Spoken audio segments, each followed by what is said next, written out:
வேதாபஹார குருபாதக தைத்யபீடாத்யாபத்விமோசன மகிஷ்டபல பிரதானைஹ கோன்யஃப் பிரஜா பசுபதி பரிபாதி கஸ்ய பாதோதகேன சசிபஹ ஸ்வசிரோத்ருதேன. பிரம்மா, விஷ்ணு, சிவன் என்கிற மும்மூர்த்திகளுக்குள்ளே மிகச் சிறந்தவராக மற்ற இரண்டு தெய்வங்களுக்கும் கூட பல உதவிகளை அனுக்கிரகங்களை செய்பவராக விஷ்ணு என்கிற ஸ்ரீமன் நாராயணன் திகழ்கிறார். பகவான் நாராயணன் இந்த உலகங்களையெல்லாம் படைக்கிறார். பஞ்சபூதங்களை உண்டாக்கி அதை கொண்டு இந்த அண்டம் என்கிற 14 உலகங்களை கொண்ட ஒரு நிலப்பரப்பை படைத்து அதற்குள்ளே தானே வந்து தண்ணீரில் சயனித்து கொண்டு தன்னுடைய உந்தியில் ஒரு தாமரையை உண்டாக்கி அதில் பிரம்மாவை படைக்கிறார். அந்த பிரம்மா அதற்கு பிறகு சிவபெருமான் முதலான மற்ற தெய்வங்களை எல்லாம் உண்டாக்குகிறார். இப்படி பரமானால் படைக்கப்பட்ட சிவன், பிரம்மா என்கிற இரண்டு தெய்வங்களுமே பல இடங்களில் பலவிதமான துன்பங்களில் சிக்கிக்கொண்டு அதிலிருந்து விடுதலை பெறுவதற்கு பகவானிடத்திலேயே பிரார்த்தித்து அனுக்கிரகம் பெற்றிருக்கிறார்கள். பிரம்மாவுக்கு ஒரு முறை அசுரர்கள் வேதத்தை அவரிடம் இருந்து பறித்து கொண்டு போனார்கள். பகவான் மத்ஸ்யாவதாரம் எடுத்து அந்த அரக்கர்களை கொன்னு வேதத்தை மீட்டு கொடுத்தார். அதே போல சிவபெருமானும் ஒரு முறை தன்னுடைய தகப்பனார் தலையை கொய்து அது தன் கையில் சிக்கிக்கொள்ள அந்த சாபத்திலிருந்து விடுதலை அடைவதற்காக திருக்கண்டியூர் என்கிற திவ்யதேசத்தை வந்து அடைந்து இங்கிருக்கக்கூடிய கபால விமோசன தீர்த்தத்தில் நீராடி பகவானை வணங்கி அவன் அனுக்கிரகத்தாலே சாபம் நீங்க பெற்றார் என்று புராணங்கள் சொல்லுகின்றன.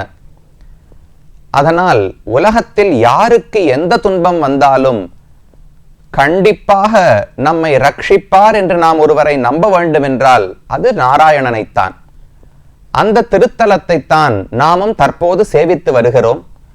மூலவர் ஹரசாப விமோசன பெருமாள், பலிநாதன், கமலநாதன் என்கிற திருநாமங்களோடு நின்ற திருக்கோலத்தில் கிழக்கு நோக்கின திருமுக மண்டலத்தோடு 2 நாச்சிமார்களோடு சேவை சாதிக்கிறார். உற்சவரும் அழகான உயர்த்திய அபயஹஸ்தத்தோடு ஸ்ரீதேவி, பூதேவி நாச்சிமார்களோடு காட்சியளிக்கிறார் என்பதை பார்த்தோம். அதைத் தொடர்ந்து அடுத்ததாக இந்த கோவிலில் இருக்கக்கூடிய தாயார், அவளுக்கு கமலவல்லி தாயார் என்று திருநாமம். பத்மே ஸ்திதாம் பத்மவர்ணாம் துவாமிஹோபஹ்வயே ஸ்ரீயம் என்று ஸ்ரீ சூக்தம் கூறுகிறது. பிராட்டி தாமரை பேரிலே அமர்ந்திருக்கிறாள். தன்னுடைய திருக்கைகளில் விளையாட்டுக்காக தாமரைகளை பிடித்திருக்கிறாள். தானே ஒரு தாமரை போன்ற மென்மையான அழகான திருமேனியோடு இருக்கிறாள். இப்படி எத்தனையோ விதங்களில் பிராட்டிக்கும் தாமரைக்கும் தொடர்புகள் உண்டு. அதனால் கமலவல்லி, தாமரையை உடையவள் என்று இந்த தாயாருக்கு திருநாமம். அதற்கடுத்தது இந்த கோவிலினுடைய விமானத்தை பார்த்தோம் என்றால் அந்த விமானத்துக்கு கமலாகிருதி விமானம் என்று பெயர்.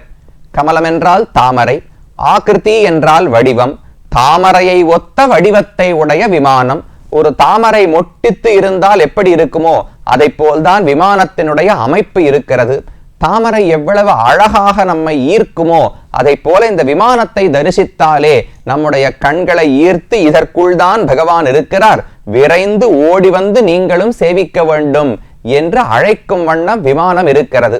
அதுக்கு மேலே இந்த ஊரினுடைய தீர்த்தம் எதுன்னு பார்த்தால் கடந்த பகுதியிலேயே ஒரு தீர்த்தத்தை பற்றி சொல்லியிருந்தேன். இந்த கோயிலுக்கு மேற்கு புறத்திலே கபால மோக்ஷ புஷ்கரணி என்கிற புஷ்கரணி உள்ளது. அங்குதான் சிவபெருமான் நீராடி தன்னுடைய சாபத்திலிருந்து விமோசனம் அடைந்தார். அதே போல கோயிலுக்கு அருகிலேயே மற்றொரு புஷ்கரணியும் உள்ளது. அந்த புஷ்கரணிக்கு பத்ம புஷ்கரணி என்று ஒரு திருநாமம், பலி தீர்த்தம் என்று ஒரு திருநாமம். அதே போல ஹத்யா விமோசன புஷ்கரணி, ஹத்யா என்ற ஒருவரை கொன்ற கொலை சிவபெருமானுக்கு ஏற்பட்டது, அதிலிருந்தே விடுதலை கொடுக்கும் அளவுக்கு சக்தி வாய்ந்ததானபடியாலே ஹத்யா விமோசன புஷ்கரணி, பலி தீர்த்தம், கமல தீர்த்தம் என்று இந்த தீர்த்தத்துக்கும் பெயர்.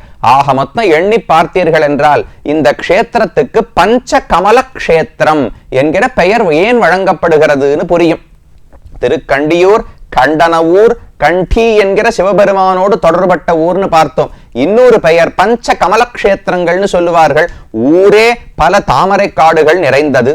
தீர்த்தம் கமல தீர்த்தம், விமானம் கமலாகிருதி விமானம், பெருமான் கமலநாதன், தாயார் கமலவல்லி தாயார். அப்ப 5 கமலங்கள் இந்த இடத்துல சேர்ந்து இருக்கின்றனவோ இல்லையோ, அதனால பஞ்ச கமல கஷேத்திரம் என்று இந்த திருத்தலத்துக்கு பெயர் ஏற்பட்டது. இதுவும் மும்மூர்த்திகளும் காட்சி அளிக்கக்கூடிய கஷேத்திரம்னு தெரிவித்தேன். பிரம்மாவுக்கும் கோவில் இருக்கிறது, சிவபெருமானுக்கும் கோவில் இருக்கிறது, நடுவிலே அழகாக ஹரசாப விமோசன பெருமாளான நாராயணனுக்கும் கோவில் இருக்கிறது. அதற்கு மேலே இந்த கோவிலுடைய பிராகாரத்தை நாம் சுத்தி வந்தோம் என்றால் அழகான லக்ஷ்மி நிருசிம்ம பெருமான் அவருடைய சந்நிதியும் இருக்கிறது. சக்கரத்தாழ்வார் பகவானுடைய ஆயுதங்களுக்குள்ளே தலைவர் ஹேதிராஜன் என்று தெரிவிப்பார்கள். ஹேதினா ஆயுதம்னு அர்த்தம். ஆயுதங்களுக்கெல்லாம் தலைவராக இருக்கக்கூடிய சுதர்சன ஆழ்வார் நம்முடைய என்னென்ன துன்பங்கள் இருக்குமோ, என்ன ஆரோக்கிய குறைவு இருக்குமோ, செல்வ குறைவு இருக்குமோ, என்ன ஒரு கவனத்திலே ஞானத்தில் குறைவு இருக்குமோ, அது அனைத்தையும் தூண்டிவிட்டு நமக்கு அனுகிரகம் செய்யக்கூடியவர் சக்கரத்தாழ்வார். அவருக்கும் இந்த இடத்திலே கோவில் இருக்கிறது. அதே போல 2 கண்ணன்கள், ஒரு சந்தான கோபாலன், அதே போல ஒரு நவநீத கிருஷ்ணன். இந்த 2 பேரும் தான் ஹரசாப விமோசன பெருமாளுக்கும் முன்னால் தொடங்கி பல யுகங்களாக இந்த க்ஷேத்திரங்களிலே இந்த 2 பெருமாள்களும் இருந்திருக்கிறார்கள். அவர்களுக்கான சன்னதிகளும் உள்ளன. அதையும் நாம் இந்த இடத்திலே சேவித்துக் கொள்ளுகிறோம். இப்படி பல கோவில்களோடு பெருமான் இந்த இடத்துல காட்சி அளிக்கிறார்.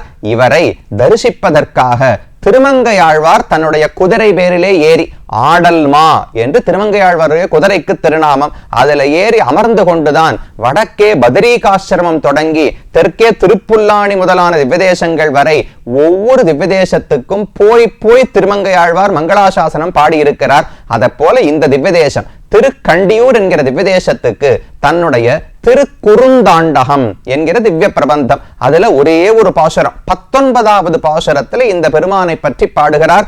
மொத்தமே இந்த திருத்தலத்துக்கு ஒரே ஒரு பாசுரம் தான். ஆனா இந்த கதையோட சேர்த்து ஆழ்வார் பாடுகிறார். பிண்டியார் மண்டை ஏந்தி பிறர் மனை திரிதந்துண்ணும் முண்டியான் சாபம் தீர்த்த ஒருவனூர் உலகமேத்தும் கண்டியூர் அரங்கம் மெய்யம் கச்சி பேர் மல்லையன்னு மண்டினார் உய்யலல்லால் மற்றையார் குய்யலாமே என்று ஆழ்வாருடைய பாசுரம். திருமங்கை ஆழ்வார்னு சொன்னாலே உடனே அர்ச்சாவதாரம் தான் நமக்கு நினைவுக்கு வரும். ஆழ்வார்களுக்குள்ளே ஒரு விதமான பாகுபாடு சொல்லுவார்கள். பொய்கையாழ்வார், பூதத்தாழ்வார், பேயாழ்வார், இவர்கள் 3 பேருக்கும் வைகுந்தத்துல பரவாசுதேவன் இருக்காரு, அவரிடத்துல ரொம்ப ஈடுபாடு. அடுத்தது திருமழிசை ஆழ்வார் இருக்காரு, அவருக்கு உள்ள அந்தர்யாமியாக பகவான் ஹிருதயத்துக்குள்ள இருக்காரு, அவரிடத்துல ஈடுபாடு. நம்மாழ்வார், பெரிய ஆழ்வார், ஆண்டாள், இவர்களுக்கெல்லாம் கண்ணன், கிருஷ்ணாவதாரம் கண்ணன்னு சொன்னாலே மயக்கம் போட்டு விழுந்துருவார் ஆழ்வார். ஆண்டாளுக்கு கண்ணன் என்னும் கருந்தெய்வம் காட்சி பழகி கிடந்தேனை, கண்ணனை விட்டா வேற ஒருத்தர திருக்கல்யாணம் செய்வதற்கே ஆண்டாளுக்கு மனம் ஒப்பவில்லை. அப்ப இவர்களெல்லாம் கண்ணனுக்காகவே இருந்தவர். தொண்டரடிப்புடியாழ்வார், திருப்பான் ஆழ்வார், இந்த 2 ஆழ்வார்களும் ஸ்ரீரங்க கஷேத்திரத்துக்காக மட்டுமே, வேற எந்த பெருமானிடத்தில் ஆசை கிடையாது, திருவரங்கநாதனுக்காக மட்டுமே வாழ்ந்தவர்கள் இந்த 2 ஆழ்வார்களும். குலசேகர ஆழ்வாரோ ராமன் ராமன் ராமனுக்காகவே வாழ்ந்தவர். கடைசி திருமங்கை ஆழ்வார் அர்ச்சா சாமான்யம், ஒரு குறிப்பிட்ட திவ்யதேசம்னு பிடிக்காது, வைகுந்தம் பார்க்கடல் அந்தர்யாமி விபவாவதாரங்கள்னு போக மாட்டார். எப்ப பார்த்தாலும் அர்ச்சாவதாரம் அர்ச்சாவதாரம் என்றே ஓடி ஓடி போய் சேவிப்பார். அந்த ஒரு கருத்து, அப்படி சேவிச்சா என்ன சுவாமி கிடைக்கும்? பரவாசுதேவன் வைகுந்தத்தில் இருக்காருன்னா மோட்சம் கொடுப்பார், பார்க்கடல்ல வியூக வாசுதேவன் இருக்காருன்னா ஏதாவது துன்பம் இருந்தால் போக்கி கொடுப்பார், ராமன் கண்ணன்னா நேர வந்து எனக்கு காவலாக இருப்பார்கள். அர்ச்சாவதாரம் என்ன பண்ணுவார்னால் ஆழ்வார் அப்படியே மாத்தி கேட்டார், நீங்க வைகுந்தத்தையோ பார்க்கடலையோ பற்றினால் ஒரு நாளும் மோட்சம் கிடையாது, உய்யலல்லால் மற்றையார்க்கு உய்யலாமே, திவ்யதேசத்து அர்ச்சாவதாரங்களை பற்றினால் தான் உஜ்ஜீவனம் அடைய முடியும், உய்வு கிடைக்குமே தவிர மற்ற வேறு வழிகளே கிடையாது. ஏன் அந்த பெருமானுக்கு என்ன பெருமை? பிண்டியார் மண்டை ஏந்தி பிறர் மனை திரிதந்து உண்ணும் உண்டியான். சிவபெருமான பத்தி சொல்றார். பிரம்மாவனுடைய கபாலம் தலை அவர் கையிலே ஒட்டி கொண்டது, அது அப்படியே உளுத்து போய் அப்படியே பொடி பொடியா ஏதோ உதிர்ந்து கொட்ட தொடங்குகிறது, ஒரே துர்நாற்றம் அடிக்கிறது. எப்படி அதிலிருந்து விடுபடுவதுன்னு அவருக்கு தெரியவில்லை. ஒவ்வொரு வீடாக போய் பிக்ஷை எடுத்து பார்க்கிறார். அவர்கள் இட்ட அன்னத்துல அது நிரம்புகிறதான்னு பார்த்தா நிரம்பவில்லை. பிறர் மனை திரிதந்து உண்ணும் உண்டியான் சாபம் தீர்த்த ஒருவனூர். அந்த சிவனுக்கு ஏற்பட்ட ஒரு சாபத்தை போக்கி கொடுத்து அவர் கையில் இருந்த கபாலத்தை சுக்குநூறாக உடைத்தவர் ஹரசாப விமோசன பெருமாள். அப்படிப்பட்ட உலகமேத்தும் கண்டியோர். அந்த பெருமான் வாழக்கூடிய திருத்தலம் எதுனால் உலகமே போற்றக்கூடிய கண்டியோர். அப்படியா உலகத்தில் எல்லாரும் போற்றுகிறார்களானால் போற்ற வேண்டும். பகவானுடைய பெருமை தெரிந்து இவர்தான் முழுமுதற் கடவுள்னு புரிந்து போற்ற தகுதி இந்த பெருமானுக்கு இருக்கிறதோ இல்லையோ, அதை போற்றுகிறார்களா இல்லையாங்கிறது நம்முடைய குறைவால் வந்தது, அறிவிலாத்தனத்தாலே வந்தது. ஆழ்வாரை பொறுத்த வரைக்கும் உலகம் அனைத்தும் புரிந்து போற்ற வேண்டும்னு ஆசைப்படுகிறார். எத்தனையோ பேர் போற்றிக் கொண்டும் இருக்கிறார்கள். அப்ப உலகமேத்தும் கண்டியோர் ஒரு திவ்யதேசம், அரங்கம் ஸ்ரீரங்கம், மெய்யம் திருமெய்யம் என்கிற திவ்யதேசம், கச்சி காஞ்சிபுரம், பேர் திருப்பேர் நகர் அப்ப கூடத்தான்னு பார்த்தோமே அந்த திருப்பேர் நகர், மல்லை மல்லை மகாபலிபுரம், திருக்கடல் மல்லை திவ்யதேசம். இந்த ஒவ்வொரு திவ்யதேசத்திலும் உலகமேத்தும் கண்டியூர், அரங்கம், மெய்யம், கச்சி, பேர், மல்லை என்னும் மண்டினார் உயல் அல்லால். இந்த திவ்யதேசங்களில் இந்த பெருமான் தான் எனக்கு புகழ், இவருக்குத்தான் நான் கைங்கரியம் பண்ணணும், எனக்காக ஓடி வந்தவர் அல்லவா. ஏன் வைகுந்தநாதனையோ மற்றவர்களையோ பற்றி பிரயோஜனம் இல்லை என்றால் எங்கோ இருக்கிறார்கள், எனக்காக அவர்கள் எங்கு இறங்கி வரவில்லையே. இந்த ஹரசாப விமோசன பெருமாள் தான் சிவனுக்கே ஒருத்தர் பாபத்திலிருந்து விடுதலை கொடுப்பார்னால் அவர் இருக்கிற ஊரா இது? காவிரி கரையில் தஞ்சை, நீங்களே யோசிச்சு பாருங்களேன். ரொம்ப சக்திசாலியான ஒருத்தர், பெரிய பணக்கார ஒருத்தர் பாரதத்தில் இருக்கார். எந்த ஊர்ல இருக்காருன்னா உடனே பம்பாய்னு ஒரு வார்த்தை சொல்லுவார், இல்ல சென்னைன்னு இப்ப ஒரு வார்த்தை சொல்லலாம், இல்ல தில்லியில இருக்கார், பெரிய அரசியல்வாதினா தில்லியில இருக்காருன்னு சொல்லுவா, பெரிய பணக்காரனா பம்பாயில இருக்காருன்னு சொல்லுவா. அத போல சர்வேஸ்வரன் உலகத்தையே ஆட்சி செய்யக்கூடியவர், சிவனுக்கே பாபங்களை போக்கினவர். எங்க சுவாமி இருக்கார் நிமிர்ந்து பார்த்தா தோ தஞ்சையிலிருந்து திருவையாறு போற வழியில திருக்கண்டியூர் இருக்கார்னால் அதுதான் பகவானுடைய எளிமை. இவ்வளவு உயர்ந்தவராக இருந்தாலும் நாம சென்று கஷ்டப்பட்டவரை சேவிக்க வேண்டாம், அவர் வந்து நமக்காக காட்சி அளிக்கிறார். நாம சொல்லுவோம் சுவாமி இங்கிருந்து திருக்கண்டியூர் போறதே எங்களுக்கு கஷ்டமா இருக்கேன்னால் அதை சொல்லி பிரயோஜனமே கிடையாது. அவர் எவ்வளவு தூரம் வந்திருக்காருன்னு யோசிப்பாருங்க. நாம போறது வெறும் 200 மைல் 400 மைல் ஏதோ ஒண்ணு போக போறோம், அவர் எத்தனை யோஜனைகள் கடந்து வந்திருக்கிறார். அப்ப நாமும் சென்று ஒவ்வொரு திவ்யதேசமாக சேவிக்க வேண்டும். அப்படி மண்டினார் உய்யலல்லால் மற்றையார்க்கு உய்யலாமே.